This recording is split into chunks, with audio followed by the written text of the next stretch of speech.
代表国民党参选总统的新北市长侯友宜，加前担市员谢龙介港台参加节目，讲出台人无目睭一事，引发外界批评。事后侯友宜坦承发言无周全，对此台南市会民进党团嘛口说，一时无小心所讲出来的是真心话，要求正式道歉。侯友宜昨天在他的脸书提出道歉，但是仔细看他的言论里面。提到他只是一时情急，人往往在一时情急里面所说出来的就是真心话。而谢龙介在旁听到侯友宜说出真心话，没有帮台南人缓颊，反而帮腔，玩笑话当有趣，这样子再次的验现，侯友宜跟谢龙介才是真正的这个国民党没有民主的 DNA 的一个体现。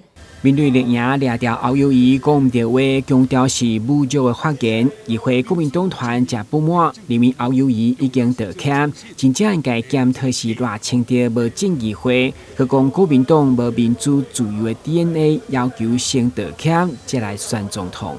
讲伊无目睭，大概是安尼，他错了，他认错，这政治好不容易嘛吼。我偌清调，伊伫台南市232日无入来议会。3月期官员拢无入来哦，毋是伊家己要安尼，官员拢无入来，这民主政治支持。伊毋捌说过抱歉的话，伊个讲民主进步党是一个民主自由、崇尚和平的政党。你甲想，伊毋捌抱歉，那我认为他应该要选总统优先抱歉，安尼较合理嘛。总统参选人发言以后，拿捏基层各位基主来辩护，避免负面影响愈拖愈大。台南新闻，军职林云根采访报道。